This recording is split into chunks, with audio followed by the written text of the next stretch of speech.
Bom dia a todos, graça e paz. Bem-vindos ao CTVIP, Centro Teológico Vida Plena. Estamos iniciando mais uma aula de introdução bíblica sobre o assunto geral, apóstolos e outras questões. Amém? Essa é a nossa décima segunda aula, e o tema de hoje é Apócrifos do Novo Testamento. Apócrifos do Novo Testamento. Muito obrigado por acompanhar a nossa transmissão e após a vinheta daremos início à nossa aula. Amém? Volto já.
Estamos de volta. Você está participando conosco do CTVIP, Centro Teológico da Plena. Esta é a aula 12, com o tema Apócrifos do Novo Testamento. Aliás, a Igreja e os Apócrifos.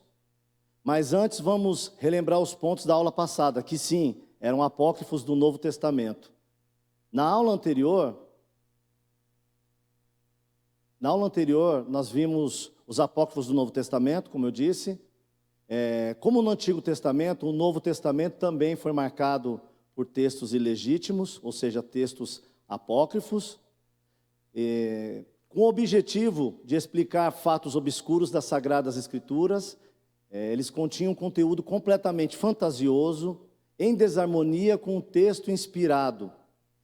Foram totalmente rejeitados pela Igreja em virtude das inúmeras heresias contidas em suas páginas.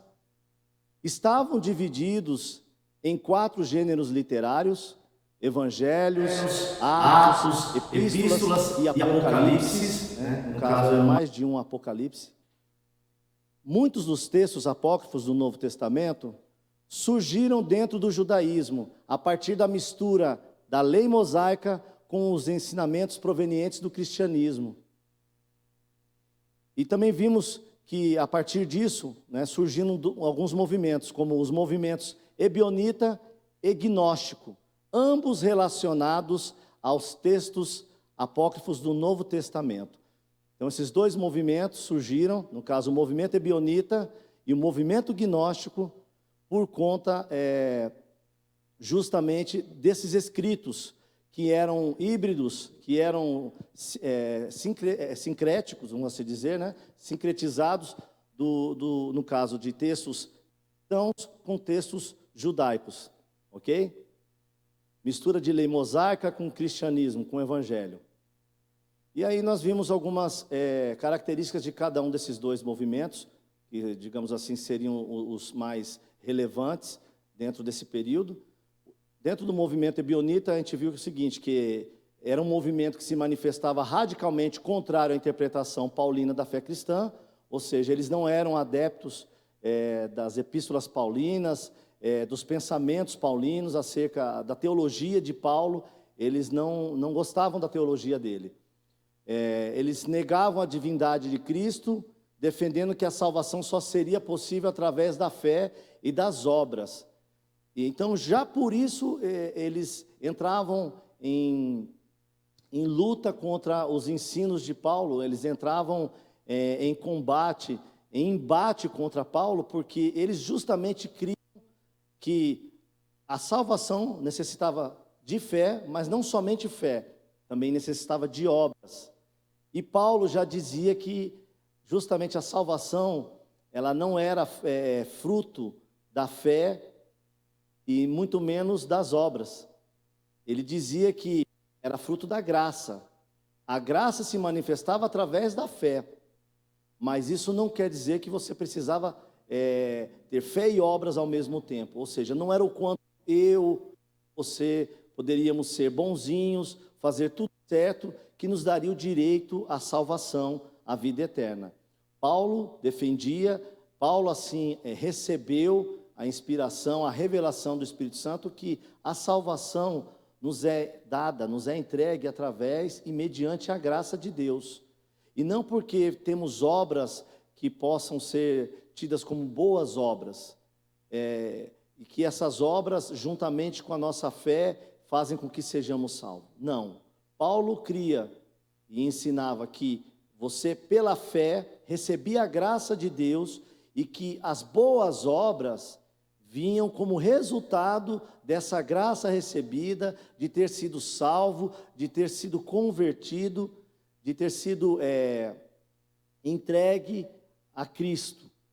Não como uma motivação, não como um elemento fundamental para que você fosse salvo. Não, o elemento fundamental era a fé em Cristo, que nos revelava a graça, que nos revela a graça, amém? Então, por isso, esse movimento chamado ebionita, ele era totalmente contrário aos ensinos de Paulo. E tanto é que eles repudiavam também essas epístolas que Paulo escrevia. Com certeza, a epístola aos Romanos, que talvez seja o ápice disso, foi a epístola que eles mais devem ter repudiado, porque ela fala muito da graça de Deus. Também falamos sobre o movimento gnóstico.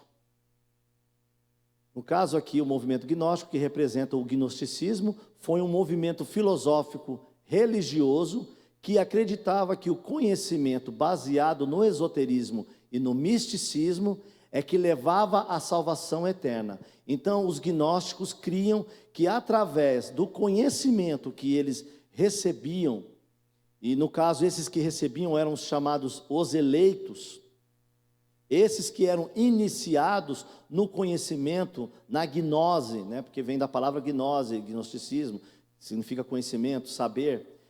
Esses iniciados ou eleitos, eles que poderiam, no caso, ascender à salvação. Então, na verdade, tirando esses digamos, iluminados, esses que recebiam a gnose, ninguém poderia ser salvo. Tirando esses eleitos, aqueles que de fato receberam o conhecimento, um conhecimento, digamos que diferenciado, é que poderiam e podem ser salvos. Eles criam dessa forma. E atrelado a esse conhecimento, ou através desse conhecimento, ou baseado esse conhecimento em esoterismo e misticismo, é que eles acreditavam que haveria salvação. Para eles, Cristo seria uma das mais elevadas e perfeitas emanações, mas não seria Deus. Eles colocam Cristo numa segunda categoria. Jesus seria, digamos, um semideus, um Deus menor. Nós vamos ver mais algumas coisas aqui que eu vou estar falando acerca disso, relembrando vocês da aula passada. Podemos também acrescentar que a designação ebionita vem do hebraico e significa pobre. No tempo dos apóstolos eram conhecidos como judaizantes, e eram eles os adversários de Paulo, descrito em Atos 15. Nós também discorremos sobre isso na aula passada, sobre Atos 15, que é no primeiro concílio, o concílio de Jerusalém, onde Paulo e os ebionitas, que até então não tinham esse nome, mas aqui na Bíblia são chamados de judaizantes. Esses judaizantes, que eram pessoas que passavam pelas igrejas ali abertas por Paulo e outros apóstolos, e ensinavam que agora que as pessoas tinham conhecido a Cristo, e que Cristo, judeu, e que Cristo era o prometido dos livros do Antigo Testamento, era o Messias que havia de vir, portanto a lei falava dele, os profetas falavam dele, eles também precisavam obedecer e observar os mandamentos, as regras, as normas da lei mosaica, inclusive a guarda de sábado, e também, agora eu esqueci o nome, mas é aquilo que faz com a criança judia ao 8º dia, você lembra? A circuncisão, o nome me faltou agora, me fugiu. Eles acreditavam que todos aqueles que se convertiam a Cristo precisavam continuar nas mesmas observâncias que todo judeu faz. E Paulo rompeu com eles mesmo, discutiu com eles acerca dessa questão, porque Paulo, que como eles também tinha sido alguém letrado na lei de Moisés, alguém que era doutor na lei, príncipe de fariseus, entre os fariseus, ele recebeu a graça, e como conversamos na aula passada,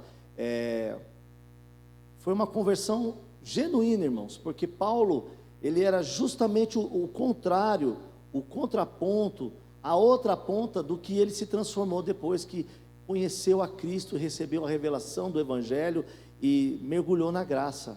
Paulo era um homem extremamente legalista, observador da lei.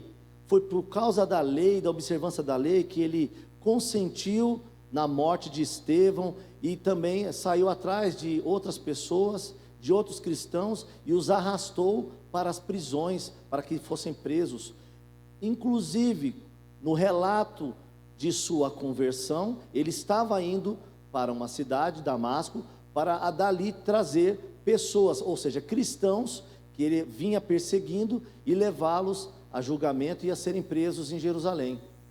Esse era o Paulo, que depois recebe a graça e vai justamente na outra ponta da história da legalidade, ele vai para a graça, ele parte para a graça. Então ele que tinha recebido a graça e havia trocado a lei pela graça, agora discutia com outros que não haviam entendido o mistério da graça ainda, no caso os judaizantes, e a gente discorreu sobre isso na aula passada, e falamos lá em Atos 15, quando Pedro falou, ele também falou, Paulo, outros falaram, e no final quem bateu o martelo foi Tiago, irmão de Jesus, que era o pastor da igreja de Jerusalém, e decidiu acerca das observâncias que todo gentio que se convertesse a Cristo deveria seguir, como não beber sangue, evitar animais sufocados,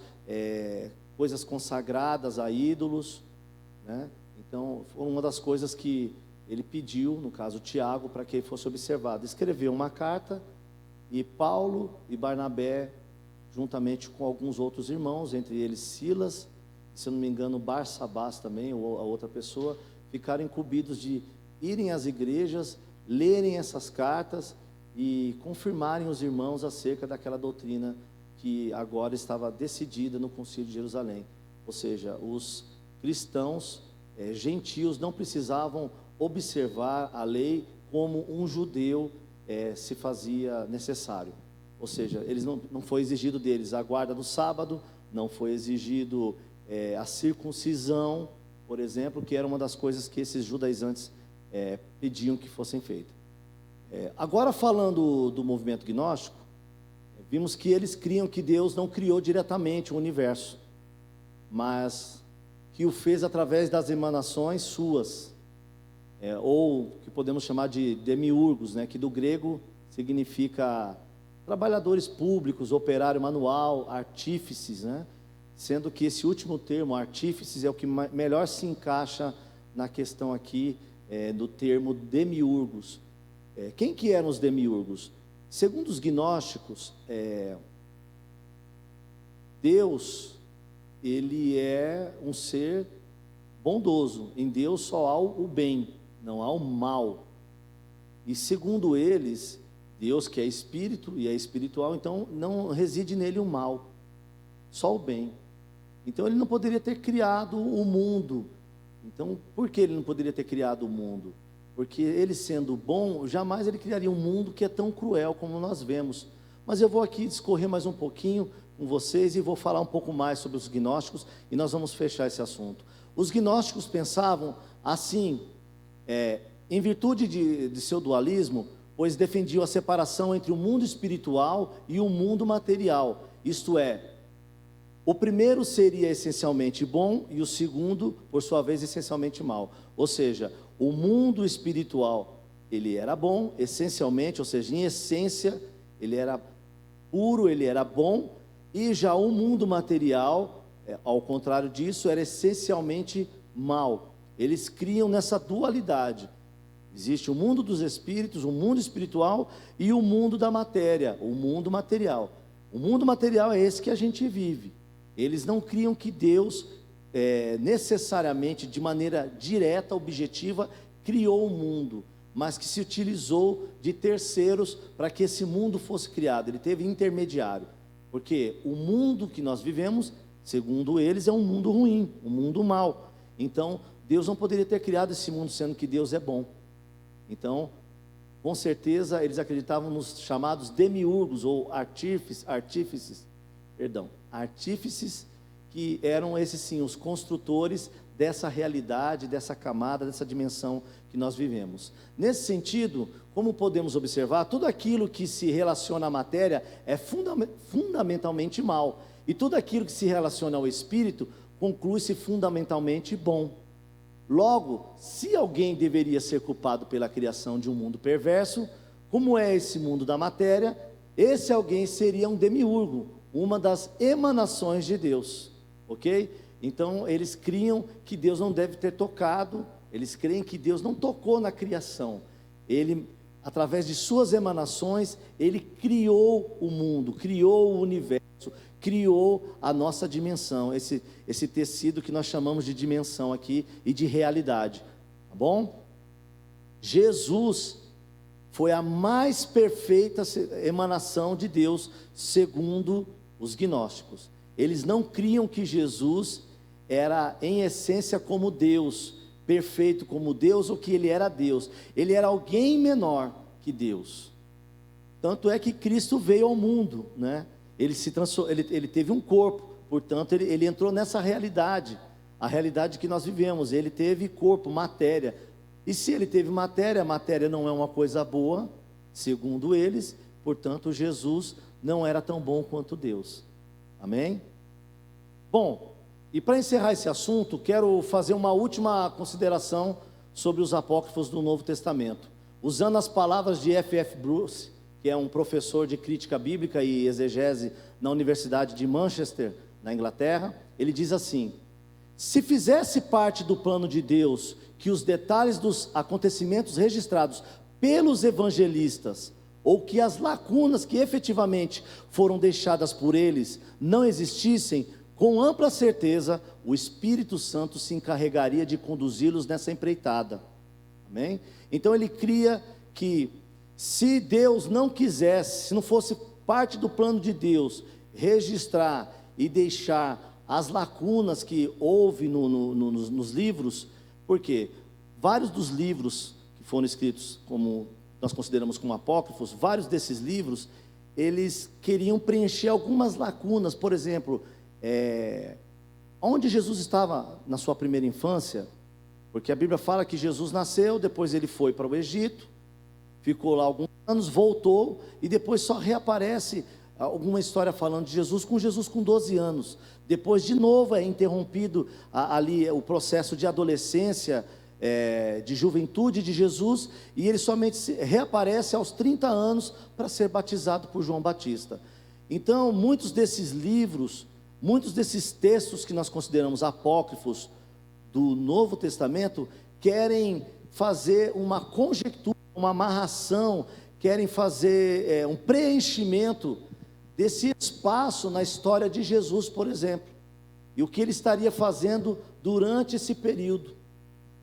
Então, segundo o nosso querido professor aqui, F.F. Bruce, se fizesse parte do plano de Deus que os detalhes dos acontecimentos registrados pelos evangelistas, no caso Mateus, Marcos, Lucas e João, né, e que as lacunas que efetivamente foram deixadas por ele não existissem, com ampla certeza o Espírito Santo se encarregaria de conduzi-los nessa empreitada.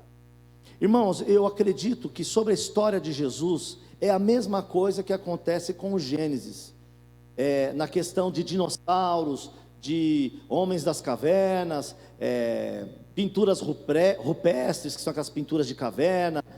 Irmãos, é a mesma coisa que acontece. Um livro, quando é escrito, ele tem um objetivo.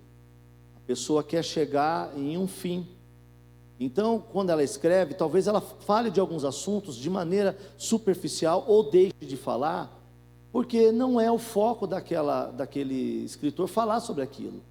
E se tratando, no caso dos autores bíblicos que foram inspirados pelo Espírito Santo, podemos crer então que não era do interesse do Espírito Santo falar sobre a infância de Jesus, falar da adolescência de Jesus, porque senão esses períodos da vida de Jesus estariam descritos nos evangelhos, com certeza.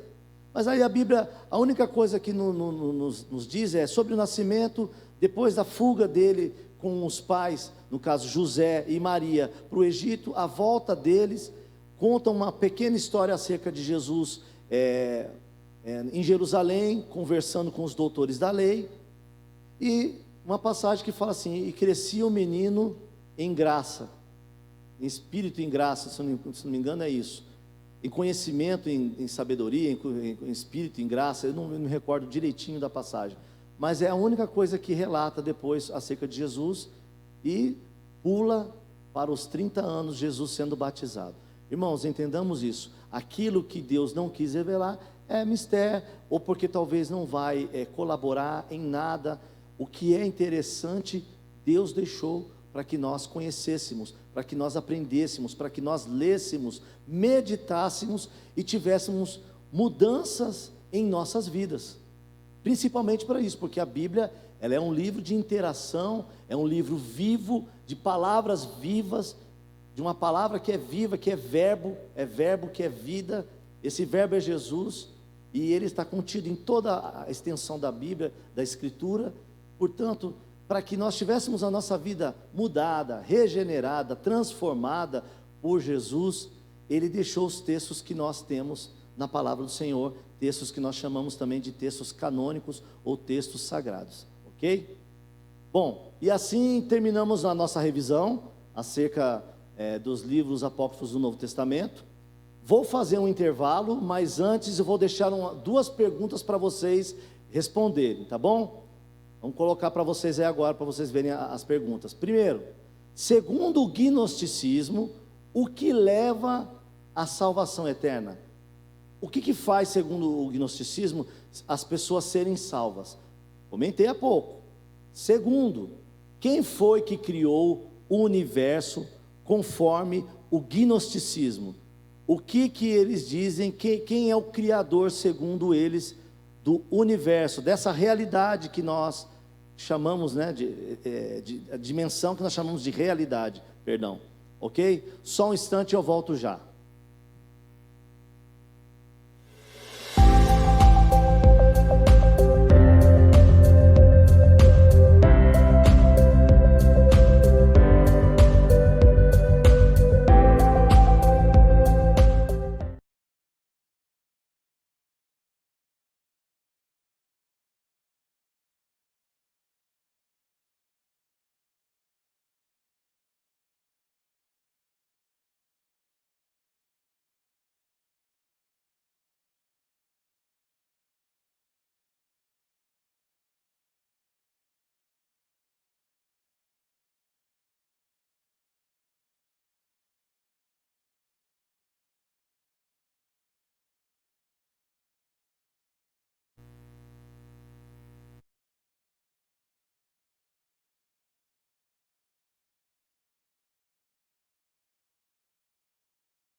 Já voltamos. Mais uma vez, muito obrigado por sua participação em nosso estudo. Nos sentimos honrados por sua presença em nossa transmissão. Bom, irmãos, já responderam as perguntas que fizemos? Já tem respostas aí? Deixa eu ver aqui. Dá uma olhada aqui se alguém já está falando alguma coisa.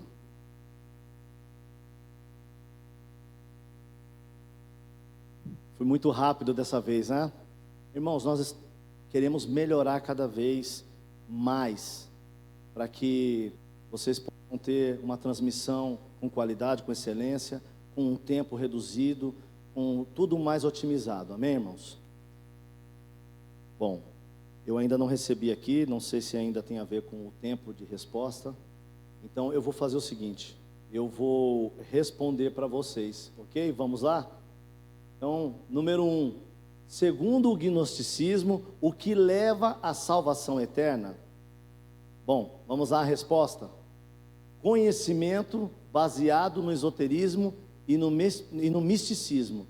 Ou seja, conhecimento, só que não é qualquer conhecimento, é conhecimento baseado em esoterismo e misticismo, ok? Segundo, quem foi que criou o universo conforme o gnosticismo? E a resposta é emanações de Deus, ou se você preferir, demiurgos, né? E como eu já expliquei para vocês, são os artífices do universo, aqueles que criaram seres ou emanações de Deus. Inclusive, como eu expliquei, Jesus, segundo os gnósticos, seria uma das emanações de Deus.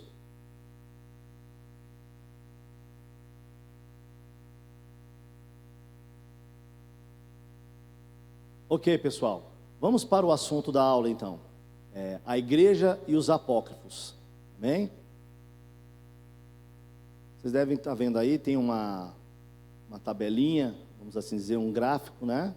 Para que vocês possam acompanhar. E diz o seguinte: o processo de canonização do Novo Testamento foi longo, porque diversos textos não foram aceitos com rapidez ou não tiveram de imediato seu reconhecimento homologado pela liderança cristã, que colocou em dúvida sua inspiração divina até que fossem definitivamente incorporados ao cânon sagrado. Resumindo, por conta de alguns fatores determinados, determinados livros do Novo Testamento demoraram mais para serem inseridos no cânon das Escrituras Sagradas. Então, por conta de alguns fatores, determinados livros do Novo Testamento, porque é disso que nós estamos tratando, demoraram mais tempo para serem inseridos no cânon das Sagradas Escrituras. Ou seja, dentro daquilo que você conhece hoje como o Novo Testamento, nem todos os livros que ali estão foram inseridos logo de cara. Demoraram um processo, demorou anos, para ser sincero, demorou até séculos, mas enfim, esse processo encerrou-se. E sobre esses fatores que impediram o imediato ingresso de alguns livros no cânon, é que vamos estudar hoje, tá bom? Bom, pessoal, vamos começar falando dos ágrafos do Novo Testamento. Palavra difícil, né? Ágrafos. O termo ágrafos significa em grego coisa não escrita. Grava aí. Passou a ser utilizado pela igreja para referir-se a possíveis declarações de Jesus que não foram registradas nos evangelhos. São frases que Jesus teria dito, que foram preservadas pela tradição oral. Vocês entendem? Tradição oral é tudo aquilo que é comunicado e que de alguma forma não está escrito. Passa aquele ensinamento para frente, para a próxima geração, para os descendentes, mas nada escrito, nada que esteja, digamos, em algum papel para a próxima geração. Ele é somente passado boca a boca, ok? Aí eu queria mostrar para vocês aqui, essa passagem aqui de João 21, 25, vamos ler? Há, porém, muitas outras coisas que Jesus fez e se cada uma das quais fosse escrita, cuido que nem ainda ia conter os livros que se escrevessem. Amém. Então, essa passagem aqui dá a entender que existiram muitas tradições orais no início da igreja, nos primeiros anos da igreja, talvez nos primeiros séculos. Muito do conhecimento que era passado para os cristãos da igreja primitiva, da igreja da primeira era cristã, eram conhecimentos que eram passados oralmente. Eles não tinham nenhum documento, não havia escritos. Irmãos, os evangelhos que você conhecem, eles demoraram para ser escritos, 60, 70 anos. Os primeiros escritos não foram escritos logo assim que Jesus morreu. Jesus morreu lá por volta do ano 33, não é? Da era cristã. E aí a gente acha que logo em seguida já ficou pronto o evangelho de Mateus, o de Marcos, o de Lucas e de João. Não foi assim o processo. Demorou-se tempo. E durante esse período no qual os evangelhos, as epístolas não estavam sendo escritas, funcionava dessa forma. Os ensinamentos eram passados de maneira oral, por tradição oral. Então, Pedro comunicava, João comunicava, Mateus comunicava aos outros, à igreja do Senhor, as palavras de Jesus, segundo o que eles lembravam, aquilo que ainda estava no coração deles, aquilo que o Espírito Santo os fazia lembrar. Então eles ensinavam acerca de Jesus e da maneira como Jesus olhava as Escrituras. E naquela época eles tinham o quê? O Velho Testamento. Então a maneira como Jesus interpretava a lei, os profetas, era essa interpretação que os apóstolos tinham acerca das Escrituras, ou seja, do Velho Testamento, e acerca das coisas que eles precisavam saber acerca da nova fé que eles adquiriram, que é a fé em Cristo. Eles discorriam sobre aquilo de maneira oral, por aquilo que Jesus havia ensinado.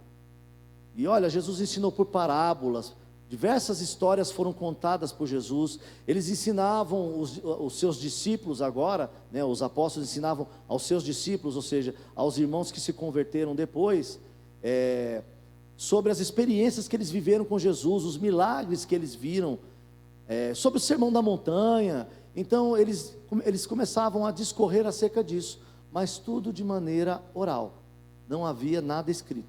Isso demorou muito tempo. E sendo Marcos, que não era um dos apóstolos, não é? Mas João Marcos, que andou por exemplo, com Barnabé, andou com Paulo. João Marcos, inclusive, onde houve a discussão entre Paulo e Barnabé. Paulo não queria que ele fosse fazer a segunda viagem missionária com eles, e ali eles discutiram, divergiram, e acabou que Paulo foi para um lado, e Barnabé foi para o outro com João Marcos, e Paulo foi com Silas, não é? Esse João Marcos foi o primeiro a organizar aquilo que dizem ser talvez memórias,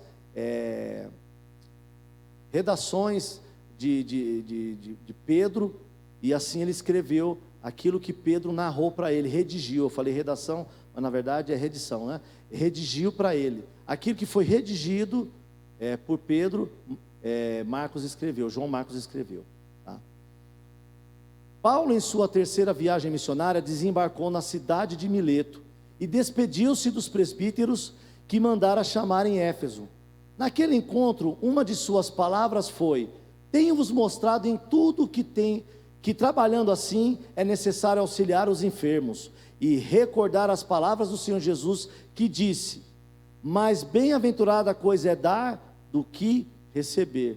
Eu tenho certeza que muitos de vocês já devem ter ouvido ou lido esse versículo e se lembram principalmente desse final aqui: mais bem-aventurada coisa é dar do que receber. Pois é, irmãos, essa passagem e essa frase em específico, mais bem-aventurada coisa é dar do que receber, se torna um problema. O problema, pelo menos aparente, é que não existe em nenhum dos 4 evangelhos uma única referência que indique que Jesus tenha pronunciado tais palavras. Sendo assim, é natural questionar se o versículo em questão é uma referência apócrifa ou não.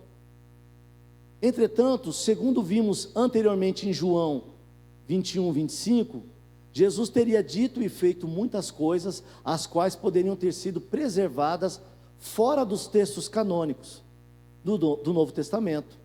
E isso torna as coisas um pouco mais complicadas.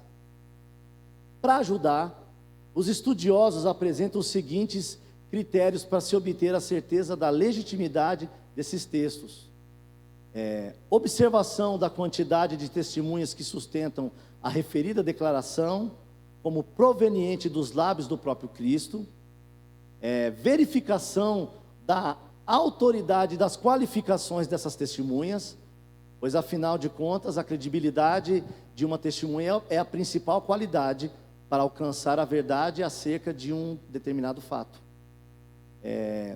Também concordância plena das testemunhas a respeito dos textos canônicos, visto ser inadmissível declarações que contradigam verdades estabelecidas pelas Escrituras Sagradas. Ou seja, o que as testemunhas falavam, mesmo elas testificando, sendo mais de uma testemunha, deveria entrar em consonância com a palavra do Senhor, ou seja, com as Sagradas Escrituras, não poderia divergir, não poderia ser contraditório, tá bom?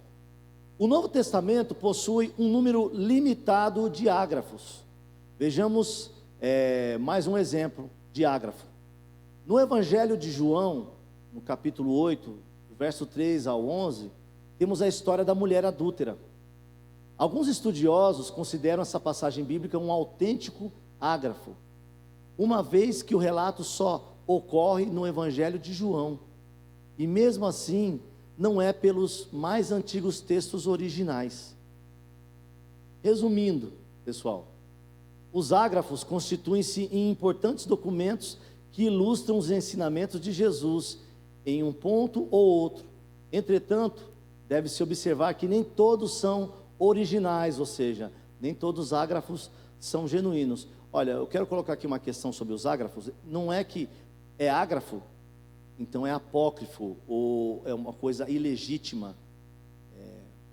O ágrafo, ele só é uma coisa não escrita. Lembra que nós lemos isso? O termo ágrafo vem do grego e significa coisa não escrita. Então, quando Paulo citou, mais bem-aventurada coisa é dar do que receber, ele estava falando talvez algo que não está escrito com certeza nos evangelhos, porque são os evangelhos que contam e falam das narrativas de Jesus, as palavras de Jesus, como Jesus conversava com as pessoas, o seu relacionamento, a sua comunicação. Jesus não disse essas palavras, porém, como a gente viu em João, 21, 25, olha, nem todos os livros do mundo poderiam caber aquilo que Jesus disse, as suas obras, as suas palavras, amém? Então a gente tem que crer que Paulo, aquilo que ele disse, com certeza eram palavras de Jesus, porém se constituía em ágrafo, porque era coisa não escrita. E sobre as coisas não escritas é o que eu te falei, há um critério entre os estudiosos, que eu li no caso aqui 3 pontos: uma observação de quantidade de testemunha, que sustentam a declaração ou o ágrafo, a verificação da autoridade e das qualificações dessa testemunha, ou seja, tem que ser uma pessoa confiável, alguém que você possa olhar e falar, não, é uma pessoa digna, com certeza está falando a verdade. Então, tinha esse crivo. E o terceiro crivo foi a concordância plena das testemunhas, ou seja, quando havia mais de uma testemunha, e era bom que fosse, essas testemunhas deveriam corroborar entre si, e o que elas estavam dizendo não poderia entrar em contradição com a palavra de Deus, com as Escrituras Sagradas, ok? Então esses são os 3 pontos, os 3 crivos acerca dos ágrafos, tá? Não eram muitos ágrafos, e como eu disse para você, uma outra história que tem no Evangelho de João 8, 3 a 11, a história da mulher adúltera, possivelmente se constitui um ágrafo, porque somente em João conta-se a história, não se conta nem em Lucas, nem em Marcos, e nem em Mateus, tá? E mesmo assim, pelos antigos originais, ou seja, alguns textos, alguns códex, talvez essa passagem falte, ok? Então, Eu tenho aqui mais uma coisa sobre o ágrafo para falar. Eu achei que eu tinha terminado, mas eu vou falar mais uma coisa para vocês. Eu terminei falando, antes de explicar, é que nem todo ágrafo se constitui em um apócrifo, não é isso? Tem ágrafos que são genuínos e são originais. Eu queria falar sobre um ágrafo, no caso, que aqui pode se constituir em um não original, e talvez um que seja original, sobre uns ágrafos que foram encontrados num lugar. Eu vou tentar falar o nome desses ágrafos, tá? Ou da onde eles foram encontrados, os documentos aonde contém esses ágrafos.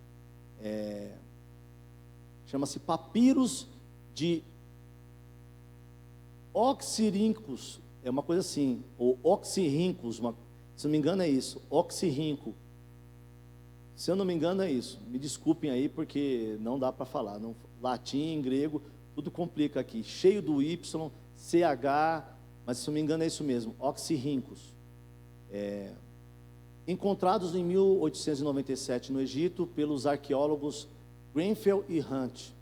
Os papiros ali encontrados, os papiros de Oxirhynchus, traziam inscritos diversas declarações extracanônicas atribuídas a Jesus, possivelmente os ágrafos que eu estou dizendo, ou seja, frases proferidas por ele que não foram registradas nos evangelhos autorizados, ou seja, são de fato ágrafos, ou seja, palavras não escritas. Agora a diferença, será que eram ou não eram legítimos, originais, ou seja, genuínos, não é? Ou se eram apócrifos? Essa é que é a questão, é isso?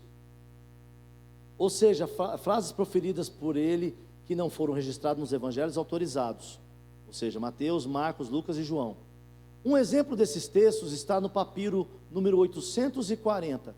Olha, nesse lugar, esses arqueólogos acharam diversos, eu vou dizer assim, na casa de milhares, papiros, contendo diversos escritos apócrifos, escritos gnósticos, muito material mesmo. E dentro desse material continham ágrafos, ou seja, palavras, escritos ou apócrifos, né, vamos assim dizer, apócrifos porque não estão dentro dos livros canônicos, não estou falando aqui de alguma coisa duvidosa, mas não estão dentro dos canônicos, só por isso já são apócrifos. Mas enfim, escritos que diziam conter palavras de Jesus, ensinamentos de Jesus. E tem um deles, o papiro de número 840, que chama bastante atenção.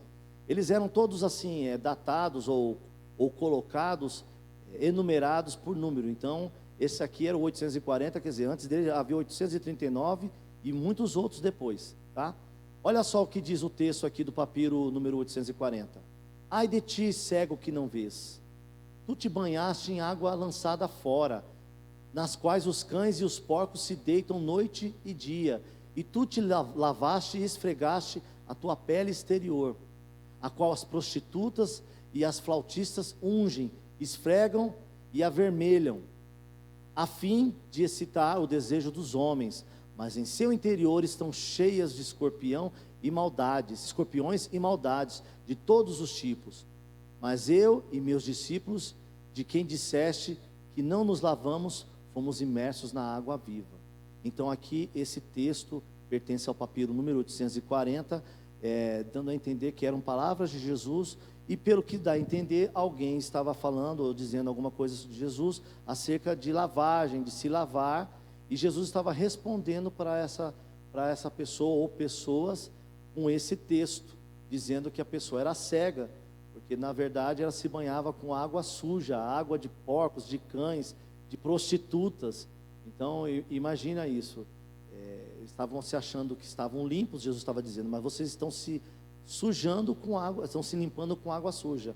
É como se nós disséssemos hoje, olha, você está dizendo que você está tão limpo, se limpa tanto e se lava em água de lama, mais ou menos isso. E o trecho citado pode ser relacionado ao incidente registrado em Mateus, capítulo 15, verso 1 e 2, depois lá no verso 17 até o 20, e também no Evangelho de Marcos, no capítulo 7, também fala dessa passagem. Mas nós vamos fazer só as citações aqui, por causa do tempo, irmãos, de Mateus 15, tá bom? Vou ler primeiro Mateus 15, 1 e 2 para vocês verem a correlação do texto do papiro 840, onde possivelmente esse ágrafo se encaixa, onde ele pode talvez se enquadrar, tá bom? Então chegaram ao pé de Jesus uns escribas e fariseus de Jerusalém, dizendo: por que transgridem os teus discípulos a tradição dos anciãos? Pois não lavam as mãos quando comem pão. Olha, se nós já pegarmos por aí, a gente percebe uma certa correlação, porque o texto que nós lemos do papiro 840 está falando sobre acerca de lavagem, de se lavar. E aqui Jesus é interrogado por escribas, por fariseus, acerca dos discípulos comerem sem fazer a lavagem das mãos. E ali Jesus é questionado, sabe? Coisa pequena, porque na verdade o que eles queriam era causar intriga com Jesus, então qualquer coisa era motivo para eles buscarem uma contenda ou tentarem envergonhar Jesus. Aí vamos aqui a outra parte do texto, em Mateus 15, do 17 ao 20. Ainda não compreendeis que tudo que entra pela boca desce para o ventre e é lançado fora? Mas o que sai da boca procede do coração, e isso contamina o homem, porque do coração procedem os maus pensamentos, mortes, adultérios, fornicação, furtos, falsos testemunhos e blasfêmias. Olha que lista grande de coisas erradas, coisas imundas, atitudes deploráveis que podem surgir do coração. São essas coisas que contaminam o homem, mas comer sem lavar as mãos, isso não contamina o homem. Então que Jesus estava, aí a gente pode pensar assim, mas poxa, será que Jesus então era, desculpa a expressão, porquinho? Hoje nós estamos em dias que estamos aqui carregando para todo lado o álcool. Irmãos, aqui na igreja, no exato momento que eu estou, tem um álcool aqui próximo a Renata e o pastor, e eu acho que tem mais um álcool ali no balcão da Rosa. E a gente ouve Jesus falando assim, são essas coisas que contaminam o homem, mas comer sem lavar a mão isso não contamina. Parece meio antagônico, né? Assim, meio insalutar. Mas Jesus não estava falando que nós não devíamos lavar as mãos, por exemplo. Não era isso, que podia chegar e comer. Segundo o que se entende, existia uma tradição, conforme foi relatado no versículo 2, dos anciãos, ou seja, uma tradição que o povo, que os religiosos judeus, os fariseus, os próprios saduceus, os fariseus e os escribas, deveriam guardar, mas isso como uma tradição religiosa, sabe? Como aquela pessoa que quando vai orar, ele curva a cabeça e fecha os olhos, e ninguém precisa dizer para ele, vamos orar, ele simplesmente curva a cabeça. Aquilo que você faz, por exemplo, alguns chegam na igreja e já dobram os joelhos para orar. Se você falar para ele, ora de pé, ora sentado, ele não vai conseguir. Ele chega, dobra o joelho dele e ora.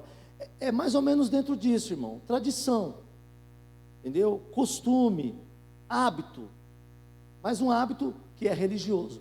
Jesus não estava falando contra a saúde pública, ele não estava atentando contra a saúde pública. Jesus estava falando de uma atitude tradicional, religiosa, e que ela, por si só, ela não tinha valor algum, não trava valor algum, não condenava ninguém, ninguém era condenado, ninguém pecava em não cumprir essa tradição. Amém? Eu sou cristão desde a década de 80, e a gente, da década de 80 para cá, nós vimos muitas coisas mudando em muitas denominações. Algumas denominações, que aqui eu não vou fazer citação de nome, eram denominações mais difíceis de se congregar e conviver nela, porque se as mulheres não tivessem de saia, se os homens não andassem só de calça, a pessoa podia pegar até uma disciplina. Isso na década de 80, até a década de 90, mas aí as coisas foram se transformando. Foram vendo que eram coisas que só não passavam de tradições, ou como mesmo a gente falava, uso e costume. Quando se fala de uso e costume, está se falando de uso, uma coisa usual, costume, está se falando não só do hábito, mas está falando também da vestimenta, que antigamente se chamava costume, né? Customizar uma roupa, costurar. tá bom? Então a gente vê que Jesus estava falando acerca disso com eles. E possivelmente essa passagem estava atrelada a esse ágrafo que nós vemos aqui do papiro de número 840. Meu Deus, quase que eu erro o número aqui. Eu ia falar 860, eu já ia subir o número dele, né? Mas enfim, irmãos, eu creio que você entendeu. Aqui é mais um exemplo de ágrafo. A Bíblia tem alguns ágrafos, tá? Tem outros que eu poderia citar aqui, irmãos, mas como eu disse, o tempo ele passa, ele não espera, ele não está aqui à minha disposição o tempo todo. O tempo não está à minha disposição o tempo todo. O tempo passa, né? E eu tenho que correr aqui com vocês, tá bom?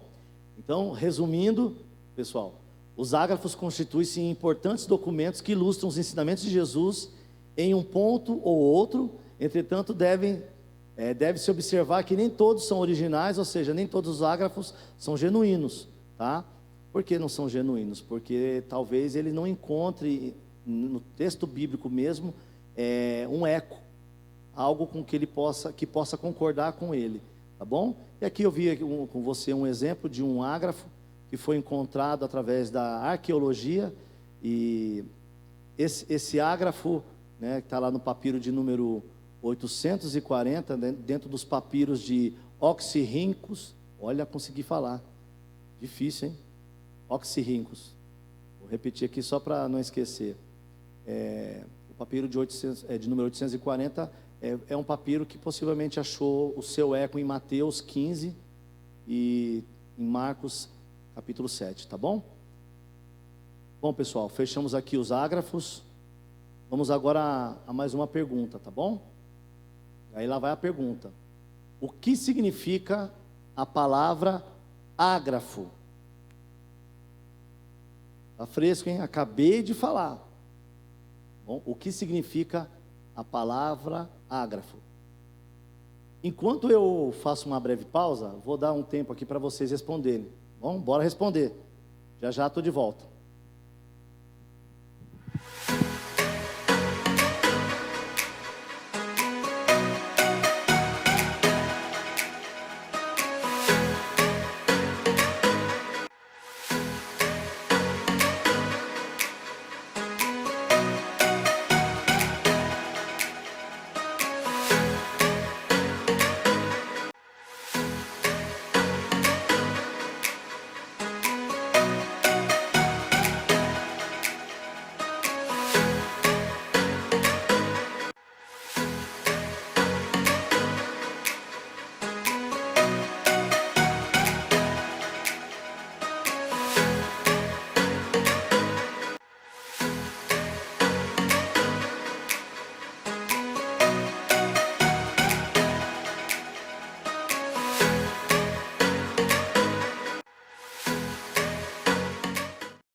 E estamos de volta. Então, já responderam? Espero que sim. Estava vendo aqui, tem pelo menos duas respostas aqui, não é? A Ana Paula e a Arlene. Deixa eu ver aqui mais aqui. O Rodrigo também respondeu, legal. A Eni, maravilha. Oh, meus queridos, que alegria quando vocês estão aqui interagindo com a gente fica muito feliz. A Lia também respondeu. Nossa, a Evelyn, olha só que maravilha. Deus abençoe vocês, meus alunos queridos, que bênção.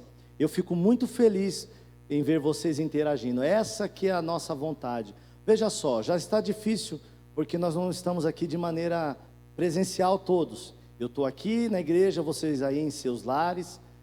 Isso já é uma coisa que é um pouco ruim, falta aquele calor humano, aquela sinergia que só tem quando você está próximo de outro ser humano e ele interagindo com você. Então essa aqui é uma forma que a gente encontrou de poder conversar com vocês, de poder interagir, fazer com que vocês façam parte de fato da transmissão, da aula, para que a gente possa estar mais próximos de vocês. Obrigado pela participação. Deixa eu ver mais, tem mais resposta aqui, ó. Eliana, que eu li por último, e a Evelyn. O Daniel também respondeu. Isso mesmo, né? Então nós vamos a resposta, não é isso? O que significa ágrafo, né? Significa coisa não escrita, e vem do grego ágrafo, vem de grafia, né? Que é escrita. Então ágrafo é não escrito, coisa não escrita. Parabéns a todos, todos acertaram. Acredito que ninguém mais colocou. Aqui a Eni colocou, obrigado, pastor Luiz. Obrigado a você, minha querida, por participar com a gente da aula, participar no domingo de manhã. Sei que vocês poderiam, principalmente as mulheres, estar fazendo outra coisa, cuidando do almoço, cuidando de filhos, cuidando de casa, e separar esse momento para estarem aprendendo da palavra do Senhor. E eu sendo esse instrumento para estar compartilhando com vocês, eu me sinto muito grato e honrado pela presença de vocês. Muito obrigado mesmo, que Deus continue abençoando vocês. Fiquem comigo aqui e daqui a pouquinho a gente encerra a aula, tá bom? Nós vamos correr, vamos adiante, tá bom? Vamos falar do segundo elemento, que envolve o tema da aula de hoje, tá? Qual foi o primeiro elemento? Ágrafo, certo? Textos ágrafos.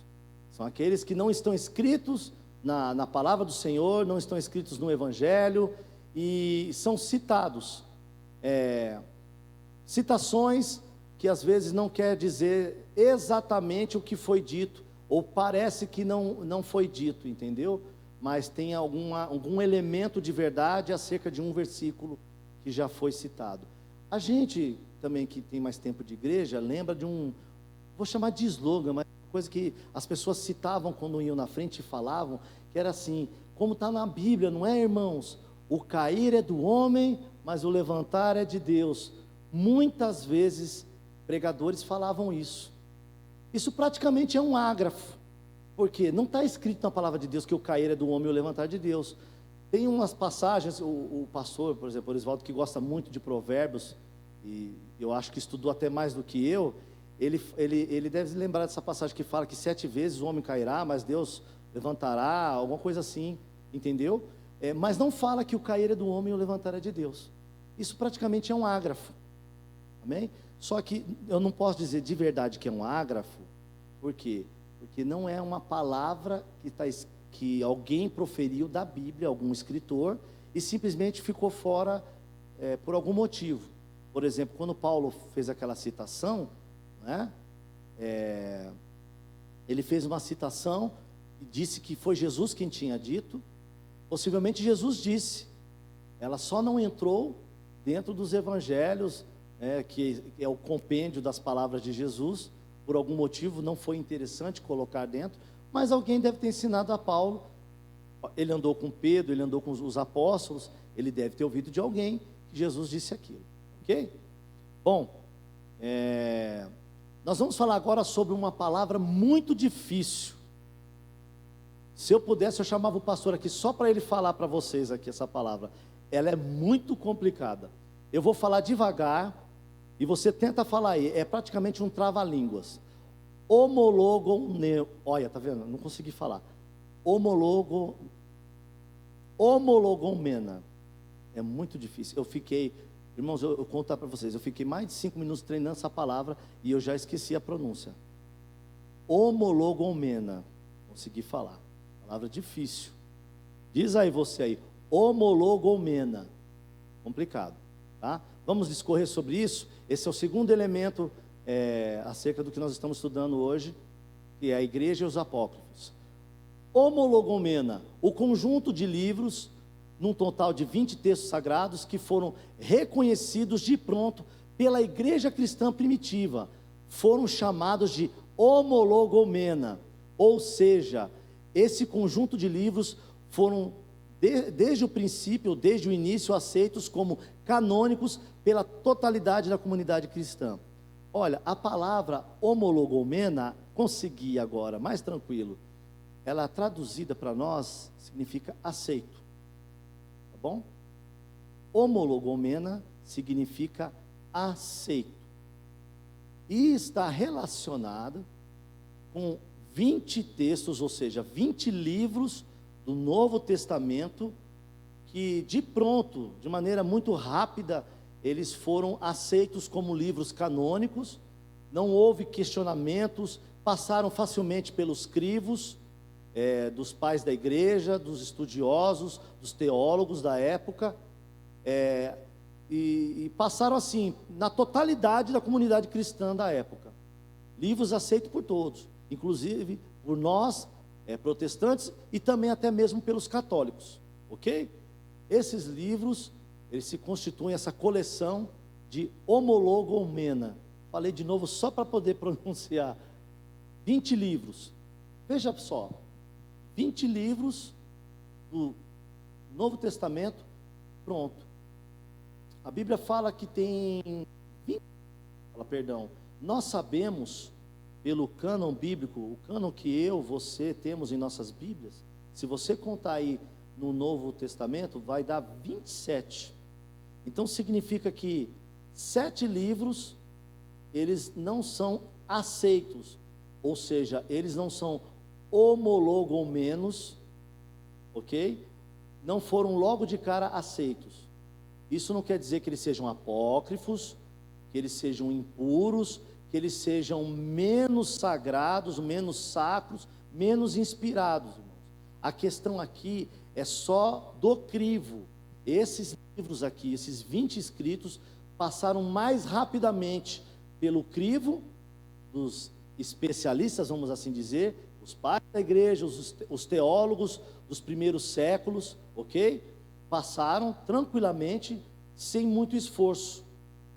Agora nós temos 7 que demoraram um pouco mais, houve um pouco mais de discussão acerca deles, e nós vamos falar daqui a pouquinho deles, tá bom? Mas eu quero que você saiba então, e guarde essa palavra muito estranha, eu vou dizer até que é feia, é um palavrão, homologomena, porque ela é importante, para você entender que o Novo Testamento, ele logo de cara, quando foi passado por crivo, 20 dos livros dele foram logo aceitos, aprovados, atestados, receberam o selo, né, de qualidade dos pais da igreja, dos teólogos, tá bom?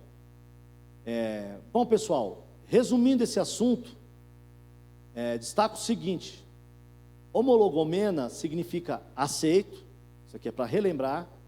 O termo se refere aos 20 livros aceitos com maior facilidade como canônicos pela igreja primitiva, ok? E aqui encerramos este assunto, este elemento, o segundo elemento acerca dos livros apócrifos e a igreja, essa relação entre eles, ok?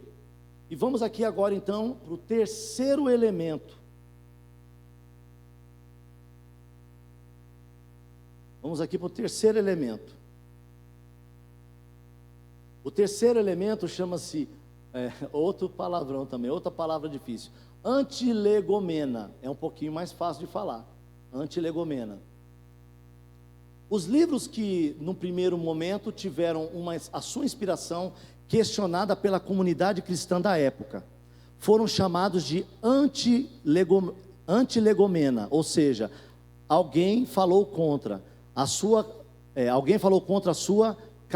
canonicidade.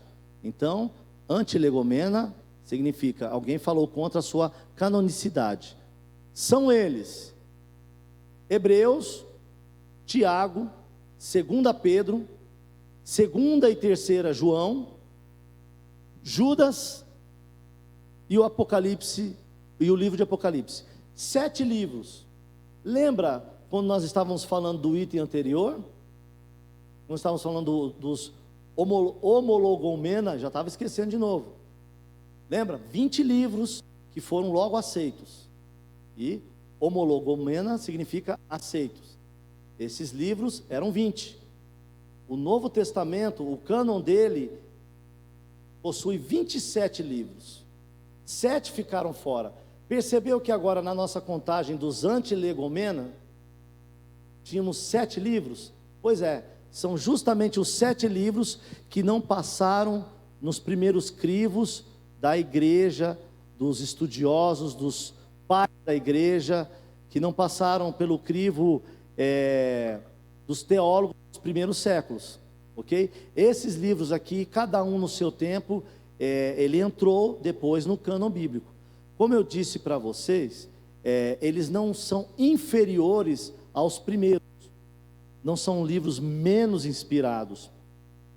A Bíblia não tem, na sua relação de livros, seja do Velho Testamento, seja do Novo Testamento, livros que tenham uma, digamos assim, uma importância maior que o outro, na questão da inspiração. Todos foram inspirados e tiveram a sua mensagem importante. Falaram às pessoas e ainda falam, porque se constituem palavra de Deus, ok? Então não há um livro mais importante e um menos importante. Todos eles são inspirados pelo Espírito Santo. Todo o conhecimento, toda a informação, todas as histórias, todos os personagens que possuem os livros da palavra do Senhor, da Bíblia, são importantes. Assim Deus quis, assim Ele imaginou e Ele desejou que nós conhecêssemos, porque sabia que seriam importantes e que a nossa vida seria transformada através dessas histórias, através desses textos, ok? Não existe um texto melhor que o outro, todos são inspirados. Só demoraram um pouco mais para entrar por causa do crivo. Foram, digamos assim, teve livros que precisaram ser mais criteriosos, né? Onde os estudiosos precisaram ser mais criteriosos acerca deles. Então, discutiram-se um pouco mais, mas chegou-se à mesma conclusão. São livros inspirados, ok? Entenderam o que significa antilegomena? Significa o quê? Falou contra, ou vou dizer outra coisa, falar contra, tá? No caso do contexto aqui, do conceito, o conceito alguém falou contra a sua canonicidade. Essa é a ideia, o conceito que carrega o termo antilegomena, ok? E os 7 livros, como nós falamos, Hebreus, Tiago, 2 Pedro, 2 e 3 João, Judas e o livro do Apocalipse. Uma coisa a se acrescentar acerca dessa lista de textos antilegomenos é que cada um desses livros sofreu questionamento por razões diferentes. Todos eles foram questionados, mas as razões que cada um sofreu o seu questionamento ou o seu crivo foi diferente. Então cada um ao seu tempo foi aprovado, porque os critérios, os questionamentos deles eram diferentes, eram em pontos diferentes, tá bom? Eles não estavam, digamos, como a gente diz assim, não eram farinha do mesmo saco, cada um por um motivo diferente. Vejamos como exemplo a Epístola dos Hebreus, né, que foi um dos textos que pode ser considerado antilegomenos. De acordo com Eusébio de Cesareia, Orígenes teria dito o seguinte a respeito das palavras registradas em Hebreus. Olha, Eusébio de Cesareia e Orígenes são grandes homens, homens importantes, são considerados pais da igreja, tá bom? Pessoas que eram também teólogos, estudiosos acerca das escrituras, e portanto nós temos aqui Eusébio de Cesareia falando de Orígenes, outro estudioso, tá bom? De épocas diferentes, Orígenes primeiro, mais velho, e Eusébio depois, que por isso ele faz a citação de Orígenes. De acordo com Eusébio de Cesareia, Orígenes teria dito o seguinte a respeito das palavras registradas em Hebreus: quem escreveu essa epístola, só Deus o sabe. Esse foi o fator desencadeador de suspeitas em relação à autenticidade da epístola, o anonimato do seu autor, no caso. O motivo no qual fez com que então Hebreus entrasse em suspense, ficasse em suspeição, foi o fato do autor dele não estar claro. Mas não foi só simplesmente do autor não estar claro. As palavras de Orígenes, que tinham um grande peso, porque ele era um estudioso e também um teólogo, foram decisivas para que outros estudiosos e outros observadores da palavra do Senhor, leitores da palavra de Deus, deixassem em suspeição o livro aos Hebreus. E ele disse uma simples frase com isso: quem escreveu esta epístola, só Deus o sabe, e por isso entrou em suspeição a autenticidade da epístola. Com o passar do tempo, Pantaeno, outro nome que eu quase erro aqui agora, né? Um dos principais professores de Clemente de Alexandria. Esse Clemente aqui foi muito importante, irmãos. Ele foi um dos bispos, né? Da igreja, e no caso da igreja de Alexandria, a igreja, uma das igrejas orientais, chegou à conclusão que a epístola de Hebreus foi redigida pelo apóstolo Paulo, o qual não teria feito usual identificação por conta da sua modéstia. Essa opinião de Pantaeno ganhou espaço em todo o Ocidente. Seguindo os passos dos cristãos orientais, passou a atribuir ao apóstolo Paulo a autoria da epístola em questão. Então, da mesma forma que um estudioso, através de uma frase, duvidou, mas por conta do peso que essa pessoa trazia em si, por conta do seu conhecimento, conhecimento teológico, e com certeza também por conta de ser uma pessoa piedosa, uma pessoa cristã, pessoa séria, o livro de Hebreus ele entrou num processo de descrédito com relação à sua autenticidade espiritual, divina, ou seja, acerca da sua inspiração, porque ninguém sabia quem era o autor. Depois, mais para frente, Pantaeno, que era um professor de teologia e foi professor de Clemente, alguém depois que entendeu e se transformou em um dos pais da igreja, um patriarca, chegou à seguinte conclusão: que somente Paulo poderia ter escrito ou redigido aquela epístola. E essa opinião dele ganhou espaço nas igrejas do Ocidente, visto que ele era professor de Clemente de Alexandria, e Alexandria fazia parte da igreja oriental. Então, Alexandria ficava no Egito, irmãos. E nesse caso aqui, como Clemente, Pantaeno também deveria ser do Oriente. E havia ali alguns probleminhas de comunicação por conta da distância. Não é como hoje, que nós temos como fazer videoconferência, irmãos, de qualquer lugar, a qualquer lugar no planeta, entendeu? Não havia até... Então, não era assim como hoje é. Demorava-se muito tempo para que as pessoas receberem algum escrito, alguma carta, uma epístola de alguém de outra região. Isso demorava dias, meses, até que aquela carta chegasse, para que houvesse comunicação de um lugar ao outro. Então, com certeza, por essa defasagem, por essa falta de velocidade na questão da informação, a informação não era tão automática assim, tão rápida, as pessoas, elas tinham uma crença num lugar e uma crença no outro. Então, o conhecimento demorava um pouquinho para chegar em outro lugar, certo? Então, com isso, resolveu-se pela igreja oriental que Paulo era o escritor do livro aos Hebreus, e posteriormente, quando esse conhecimento, essa convenção chegou até o pessoal da igreja ocidental, o pessoal ali mais para o lado da Europa, esse pessoal aceitou também, recebeu e atribuiu também a Paulo a autoria do livro em questão, que é o livro de Hebreus. Vejamos mais um exemplo. Segunda e terceira epístolas de João, a segunda e terceira epístolas de João, a igreja não teve dificuldades para aceitar a primeira epístola. Veja só que interessante, de João, porque diversos pais da igreja já a utilizavam como uma obra das mãos do apóstolo João. Entre esses destaca-se Papias, que também era um bispo de um lugar chamado Hierápolis. Ele era bispo lá. Papias, ele era um dos discípulos de João. Então, quando João morreu, a sua primeira epístola, ela não teve problema para ser difundida, porque Papias, que era um bispo, veja só, uma pessoa com autoridade, respeitada, ele acreditou de fato a autoria daquela epístola a João. Ele conhecia as palavras do mestre dele, né? Vamos assim dizer, já que ele era discípulo de João.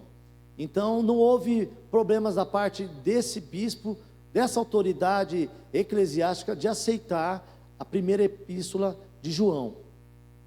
Ele também era companheiro de Policarpo também, que era outro discípulo. Esse Policarpo também foi um dos mártires da igreja primitiva. Policarpo também era discípulo direto do apóstolo João. E também de Irineu, bispo de Lyon, na França, e amigo declarado de Policarpo. Veja só, Papias, Irineu e Policarpo, esses três grandes homens da igreja primitiva, eles, de comum acordo, eles creditavam a primeira epístola de João ao apóstolo João, e sobre isso eles não divergiam, não havia divergência na igreja, pelas autoridades eclesiásticas, tá?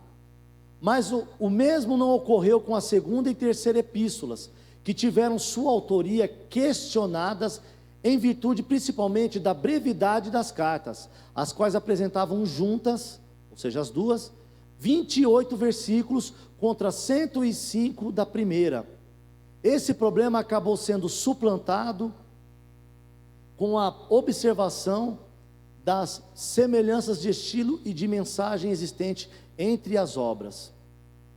Então, irmãos, aqui temos mais um exemplo de textos que havia divergência acerca da sua autoria, no caso, segunda e terceira epístolas de João, e por isso, por algum pontinho, eles estavam ficando fora, ou havia discussões acerca desses pontos, de alguns pontos, certo?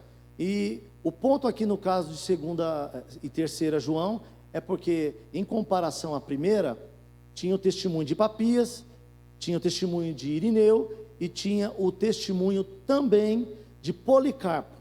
Esses três testificavam acerca da primeira epístola. Mas já a segunda e a terceira, o que pegou ali é porque elas são curtas, muito pouco palavras, né? 28 versículos.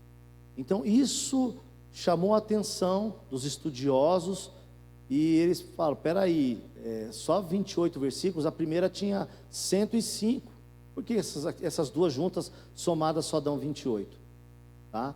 Mas isso foi superado depois, porque além desse critério que eles observaram, foi observado também o que? O estilo da escrita, o estilo literário e a mensagem existente entre as obras, ou seja, eles perceberam as palavras, a maneira como as frases eram formadas, os versículos, né? Nós chamamos de versículos, mas para eles eram trechos, né, do texto da carta.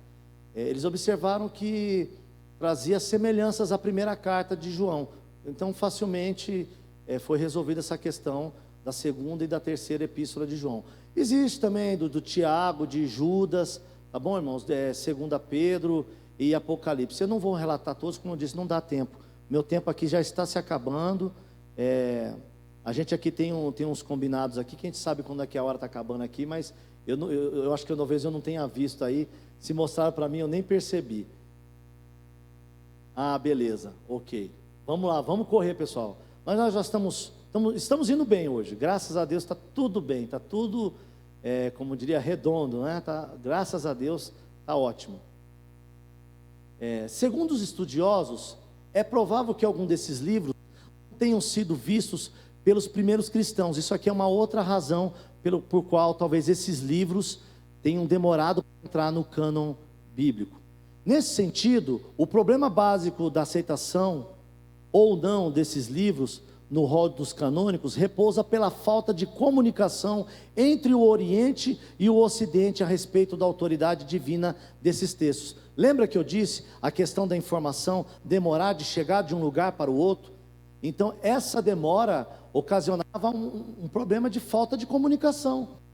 Então havia aí um vale, digamos assim, de silêncio acerca de determinadas informações, que em algum lugar essas informações já estavam confirmadas, atestadas, acerca desses livros, acerca de autoria, acerca propriamente do conteúdo desses livros, ou epístolas até, e em outros lugares ainda estava passando por um estado de averiguação, sem saber o que do outro lado estava dizendo.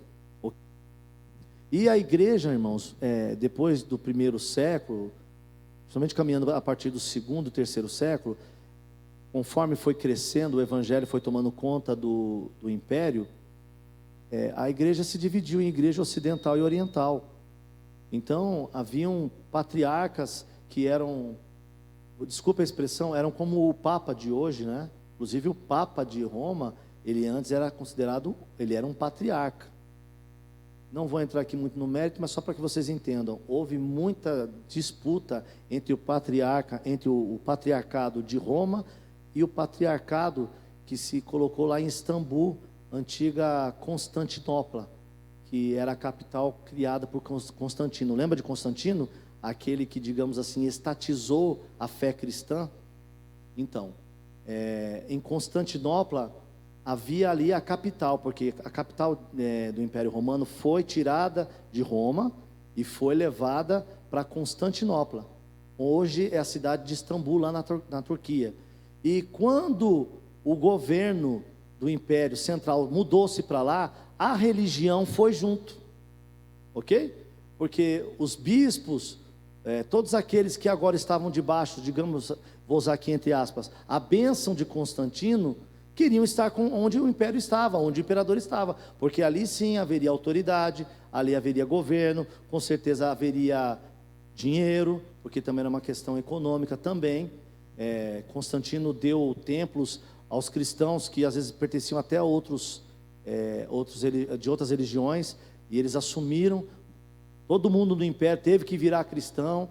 Enfim, não vamos entrar mais em detalhes não, mas para você entender, havia uma discussão entre o patriarca de Roma e o de Constantinopla.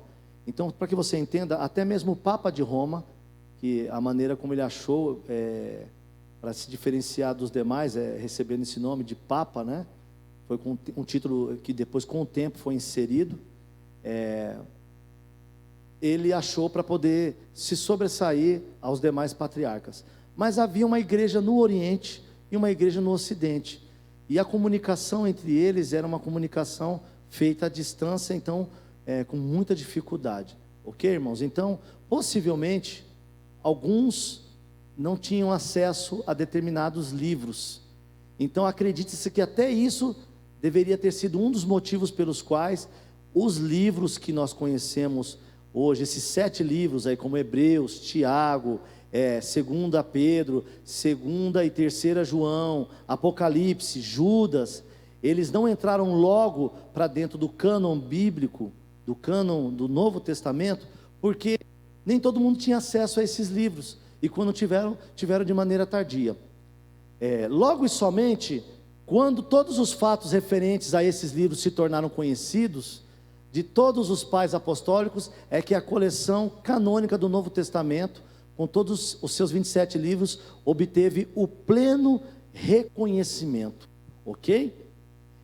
Eu queria ler para vocês aqui um texto aqui, para poder encerrar e fechar essa questão aqui, dos antilegomenos, ou legomenas. Lembra o que significa? Falar contra, não é isso? Antilegomenas, falar contra,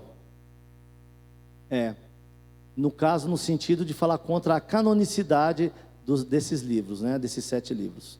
Eu quero ler aqui um trecho aqui do livro do qual nós nos baseamos, é um livro de introdução bíblica, Roberto dos Reis, tá bom? Livro bom e muito modesto também. E eu vou ler aqui um trecho rapidinho para vocês. Eu resolvi ler, porque é um trecho um pouco extenso, e lendo vai ser rapidinho, tá bom? Mas tem a ver com um outro motivo pelo qual esses livros também não entraram, digamos assim, mais um motivo que justifica eles não terem entrado logo como os primeiros livros, os primeiros 20 entraram no cânon bíblico. É somente no fim do quarto século de nossa era que os antilegomenos entraram definitivamente para a coleção canônica. Antilegomenos são os 7, que vocês já me viram falando aí, me ouviram.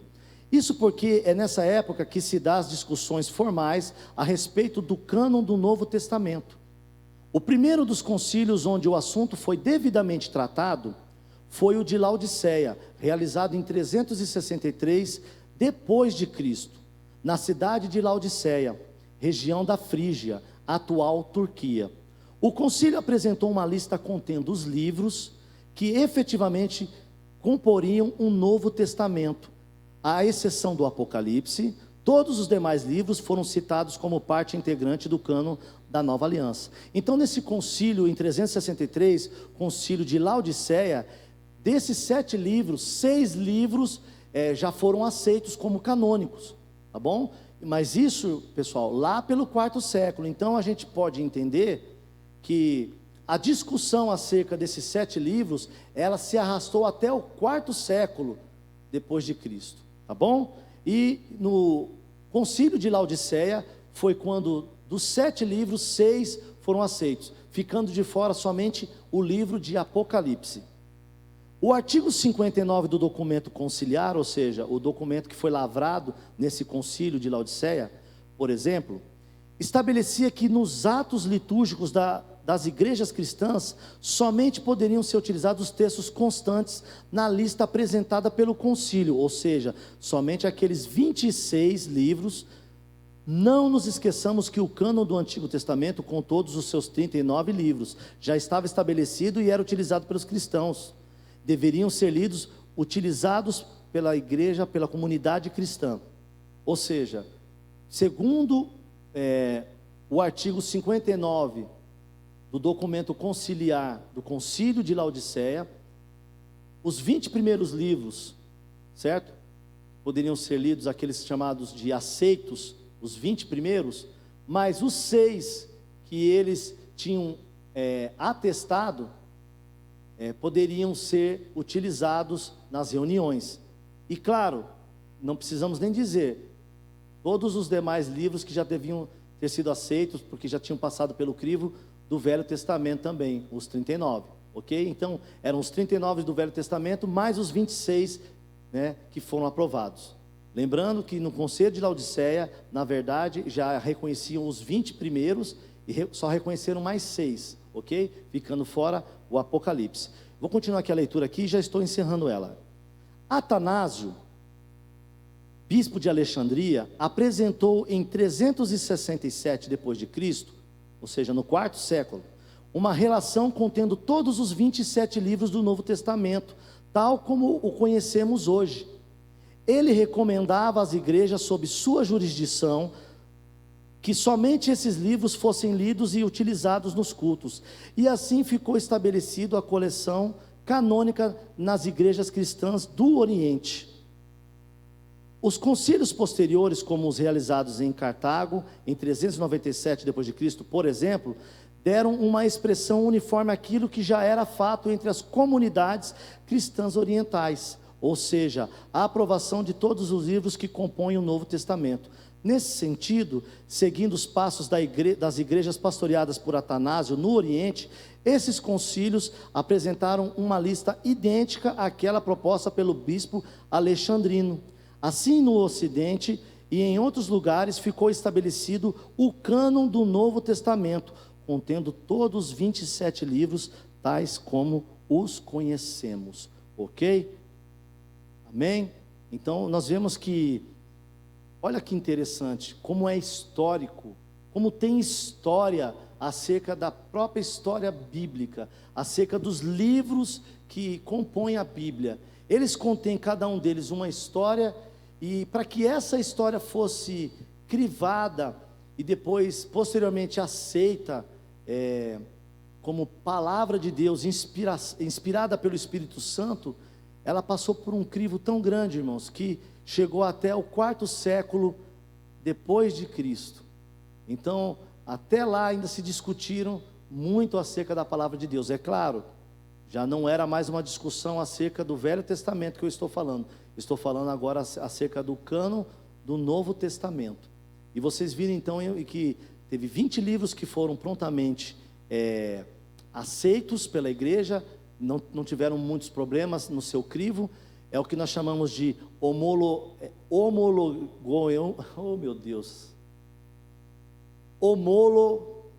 homologomena, é isso, né? Homologomena, meu Deus do céu, trava a língua, não ri de mim aí não, viu? Senão vai cair o dente de vocês aí. Então, esses primeiros 20 livros, ou escritos do Novo Testamento, foram logo aceitos. E a palavra homologomena significa aceitos. E depois nós tivemos o outro elemento, que eram os antilegomenos, ou antilegomena, que se trata desses 7 livros que não entraram logo de cara no cânon do Novo Testamento. E aqui eu apresentei para vocês alguns motivos. Alguns motivos eram porque talvez nem todos tinham lido esses livros. Enfim, às vezes em algum ponto havia divergência de algum estudioso acerca daquilo, e o peso da sua palavra fazia com que aquele livro fosse colocado de lado, para depois novamente ser colocado à roda, e assim passar por um novo crivo, e ali entrou novamente no cânon. Ok? Então foram vários motivos. Nós vimos aqui, eu falando acerca de pelo menos 2 concílios, certo? E um por Atanásio e um outro de Laodiceia, que definiram o cânon que hoje nós temos na nossa Bíblia, principalmente na nossa Bíblia protestante, que são os 27 livros do Novo Testamento. Aqui nós encerramos então, né? Chegamos ao final do assunto dessa aula. Porém, eu ainda quero fazer outras perguntas para vocês. Nós vamos encerrar. Essas perguntas vão ficar para você responder na próxima aula. No próximo domingo, eu vou perguntar e vocês me respondam, ok? Então, vou dar um tempinho para vocês, vou ter um pouquinho de misericórdia. Pergunta número 1. O que significa homologomena? Ok? O que significa homologomena? Segunda pergunta, o que significa antilegomena? E vou fazer mais uma terceira pergunta. Quantos livros foram considerados antilegomenos? Tá bem? Parece até que está falando legume, né? Deve ser alguma coisa de legume, antilegomeno, que não gosta de legume, não. Antilegomenos, tá? Vou repetir. Pergunta número 1, o que significa homologomena. Segundo, o que significa antilegomena. E terceiro, quantos livros foram considerados antilegomenos? Ok?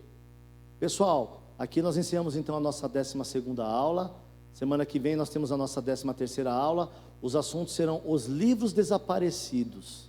Olha só, hein? Muito interessante, irmãos. Muitas curiosidades. Você vai gostar da próxima aula, ok? E pensem acerca das respostas dessas 3 perguntas, e na aula que vem eu pergunto e vocês respondem. Muito obrigado, irmãos, pelo carinho, pela atenção de vocês, por estarem até esse momento conosco aqui, participando.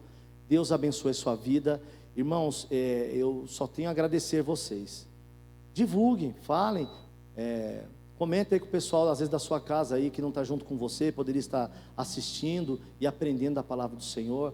Veja só, eu não estou aqui falando de mim mesmo, eu estou falando do Cristo, eu estou falando de Deus, eu estou falando da palavra dEle, e você sabe, a palavra dEle é Espírito e vida, né? Então, você só recebeu Espírito e vida nessa manhã, amém? E mais um pouco de conhecimento também.